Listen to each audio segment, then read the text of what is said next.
Thank you very much and welcome on my behalf. So yes, I come from Slovenia, where I collaborate a lot with our National Tourist Board. So today I'm actually here on their behalf. I'm going to present to you all the support that is offered by our National Tourist Board to tourism stakeholders in the field of spurring innovation in tourism. I'm going to start with the vision of Slovenian tourism, which was stepped into place in 2017. So we want to become a global green and boutique destination for discerning visitors who are looking for active and diverse experiences, tranquility and personal benefits. A recent study has shown that we are already quite well associated with being a green country, but not so much with offering boutique experiences for discerning visitors. So the main challenges that we are facing besides that is the first one, to develop products that are available 365 days per year. We've got 4 seasons, we've got the winter, spring, summer and fall, and we definitely need to disperse the product that we are currently offering throughout the year. The second one is that we have a few iconic attractions such as the Bled with the island and the church, or the Postojna cave, or the capital Ljubljana, but there is much more to it in Slovenia, so we are trying to develop products in other areas of the country and to disperse tourism flows. And the third challenge we are addressing is that we're not earning enough money from tourism. Tourism is a business sector, and we're always just counting the number of people who visit us, and we are not paying enough attention to how much money they spend, because it's not about the quantity, it's about the quality. So we want to develop products with a higher added value and earn per year 1.5 billion euros more than we are earning now. So this is where tourism innovation steps into place. We can address all these issues if we try to promote innovative thinking in tourism. Now, as I said, I'm here on behalf of our National Tourist Board. Our National Tourist Board is a national body, national agency in charge of promotion of Slovenia in foreign markets. It's not in charge of tourism development and research, but since there is no other body in Slovenia in charge of that, they have a relatively small department that is also dealing with these issues: sustainability, innovation, new projects. And the story began in 2004 with the Sejalec call. So what is Sejalec? Sejalec is an annual recognition or an annual award for creative and innovative tourism achievements. By achievements, we mean either a tourism product, a tourism service, or a tourism process. So far, we have had 15 calls, that's 1 call per year, and over 280 applications. These are self-applications where tourism stakeholders apply and say, this is something innovative that we have done. We have announced the winners and the finalists together, 46 of them. We have a multidisciplinary jury that looks at the applications and then visits the semi-finalists on field so that we make sure how the innovation is actually performing. Why is the National Tourist Board doing this? First of all, is to recognize the most innovative achievements. So they give an award, they say, you're really innovative. The second one is to inspire, because we want to show, the National Tourist Board wants to show the tourism stakeholders how they should be developing tourism and what they should be doing. So by saying this is the winner because they are doing this and this and this, they want to inspire others and say, come, follow. Then we need stories for promotion, and this is the best way to get stories through innovative products. And of course, lastly, to fulfill the vision of Slovenian tourism. These are some examples that have won the Sejalec. In 2004, the Open Kitchen Food Market won. I always say that you have to look at the winner through the prism of the time, because nowadays, in 2019, there are so many similar food markets that they could no longer win the Innovation Award. But in 2014, it was the first one. It takes place every Friday on one of the larger squares in Ljubljana, and today you will find it in the Lonely Planet. So it's tourism attraction. You have to go there. If you're in Ljubljana on Friday, you have to visit, which brings another problem, and that it's overcrowded. But this is what we said, okay, you bring the chefs together and you make an attraction in the middle of the city, and this is what you should be doing. That's what's really innovative. In 2015, the Garden Village Bled won. That's a glamping resort. Glamping is short for glamorous camping.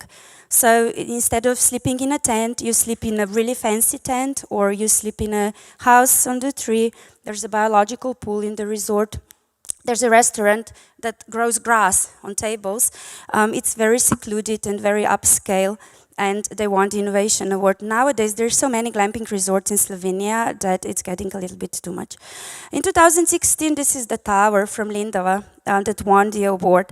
Now, as I said, the jury always also says why something has won, so we're not saying just everybody should be building such towers, but what the Lindava municipality did, and that's in the head of the chicken, if you imagine Slovenia, up there close to the Hungarian border, not very well visited and very well known destination. What they did is they built an attraction. You can see from this tower 4 countries, which is really amazing when the weather is nice, but also they started generating from the tourism flows that they're getting, they're now creating opportunities for the local people, for the local wineries, for the local producers, so that they are using all these people that are coming to the destination to also enjoy additional activities and, of course, so to benefit the local economy.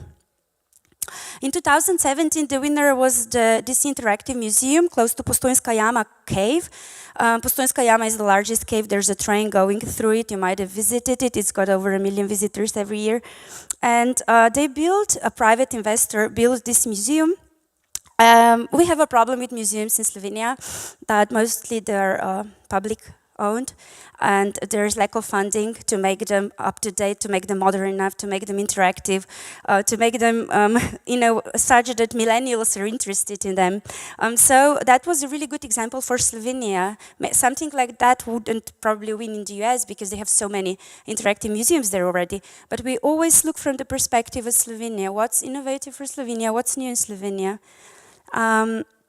Another example, and now we're talking beer, is the beer fountain. This is, in 2017 we had 2 winners because the jury couldn't decide which one was more innovative. This is a fountain, it's located in Žalec, where they grow a lot of hops, and 95% of hops is then exported to the US. About 5% of hops stays in Slovenia, and so they can make local beer out of these hops. So here you buy a glass with a chip. Then you can taste 6 different local beers from local hops with an interpretation, a story behind there. Then you keep this glass as a souvenir. The glass was made by a famous Slovenian designer. And again, same as in Lindava, Žalec has never been really visited by people because there was nothing to do there. But now people go there, they bring buses over there, so that they drink this beer from the fountain. And of course, there is benefits for the local restaurants. The little cave close to Žalec now has 3 times more visitors than they did before. So it's a similar example of how you can actually build a tourist attraction, but then you also have to do something for the local economy. And last year's winner is the Slovenian Bears Photo Tours. So instead of selling the permission to shoot the bear, this person has decided that people would rather come observe the bear and take photos of the bear. And through this, the bear becomes a tourism asset. So you can actually earn more money if more people come watch it instead of just one person comes and shoots it. And this is also very much in line with sustainability trends, with Slovenia promoting itself as a green country. And this is also very boutique, very niche and very expensive product. So what is the jury looking at when we are selecting who's going to win? As I said, the first one is the level of novelty for Slovenia.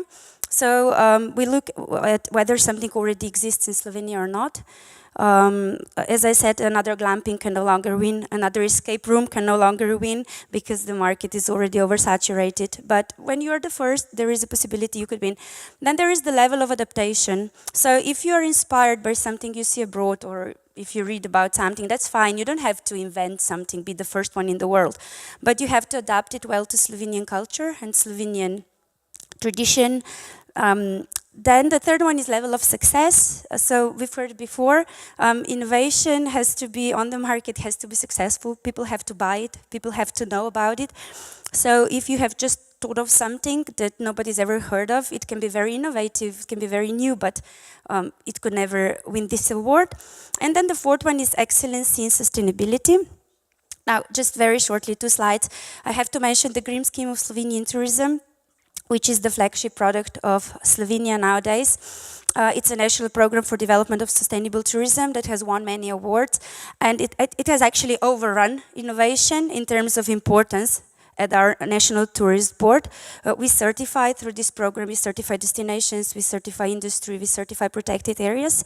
Why am I mentioning this? Because if sustainability is so important, then of course the National Tourist Board also wants sustainability to be considered when picking the innovation winner. So we cannot have something very innovative, but using coal, for example, as an energy. And now let's focus on Snovalec. So in 2009, another initiative followed. For 5 years, we have been only selecting the winner of something that's already on the market. So in 2009, the National Tourist Board said, okay, let's look at what's happening before that, before something is on the market. Let's look at ideas. And this is when Snovalec was launched. So this is an annual financial and promotional support to ideas. So people can apply with the ideas that are innovative.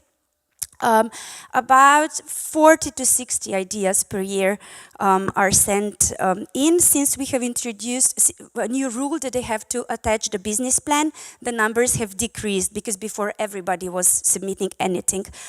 We have had so far 23 successful realizations.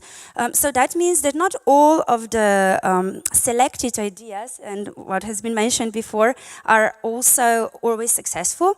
That is why money is paid out after something has been put on the market. But the winner can get from 5,000 to 15,000 euros. Now, some might say it's not a lot, but it is a lot for somebody who is young, who's never worked in tourism before, who's got an idea, and then they receive 15,000 euros, and they're like, wow. So again, why? To collect ideas so that the National Tourist Board sees how people are thinking, what they want to do, to support SMEs, youth, individuals, to get, again, stories for promotion and to fulfill the vision of Slovenia. What's very important is that anyone can apply. We don't have any limitations. You don't have to have a company. You don't have to have a number of people employed. You don't have to have a turnover or whatever, because this often can limit the possibility of people applying. You can be, you can be just like a physical person and still apply and get the funds. Just a few examples. In 2014, in Kamnik, they have managed with these funds to revive the Trnic cheese. Trnic cheese is like Parmigiano, it's hard cheese. And it was dying out. There was just one person who could still make the cheese that shepherds used to make on the plateaus. When they were in the summer up there with their sheep. They trained a few women who can now produce cheese, who hold workshops for visitors, and this is also sold as a souvenir. It costs 8 euros, so it's not cheap. And there's also a great story attached to it, and it comes very useful in storytelling. Namely, the cheese has the shape of women's breast, so shepherds would make two, the same, looking the same, and when they returned from the plateau, they would give one of the two to the woman they wanted to marry, so they proposed with this cheese. Now, whether the story is true or not doesn't matter. Just when they tell it, then it will be more likely for you to buy this cheese. Or sugar lace, for example. Lace is typical for Idria region in Slovenia. It's knitten, like, but she makes it, she purchased with the funds technology to make it out of sugar, and now she can sell the sweets with the story of the lace. And last year's winner of the virtual polygon, Hole into the Future, here really new age technology is used, which, as I said before, is lacking in Slovenia, so this is why we were very happy to support this innovation, this museum that brings together cultural and the mining culture and also tourism. Now, all these awarded innovations are, of course, promoted because that's the main point, right? That the visitors, when they come, they click Unique Slovenia and they see what is unique, what's beyond the iconic attractions that I mentioned before. So you can have a look on the internet and browse through them. Just to wrap up, that was an event in 2017 that was organized. It was a hackathon where National Tourist Board said, okay, let's even one step even back from Snovalec and not ask the winners to implement their idea, because for Snovalec, if you want to get the funds, you have 6 months from the time when your idea is chosen to the time when it's put on the market, and for some, that's very difficult. So they just organized the hackathon, the first Slovenian tourism hackathon. It lasted 2 days, attracted 18 groups. These are the winners. We had 4 winning groups, one per each macro destination, because Slovenia in terms of tourism consists of 4 macro destinations. And each of the winning group just got 1 year coaching at an accelerator. So they got a lot of knowledge. Nobody really demanded them to bring the idea to life, but the main point was to inspire them, and maybe they become some tourism entrepreneurs in the future. 1 of the 4 ideas is on the market, the other 3 are not, but that was not required. So yeah, a little bit over 12 minutes.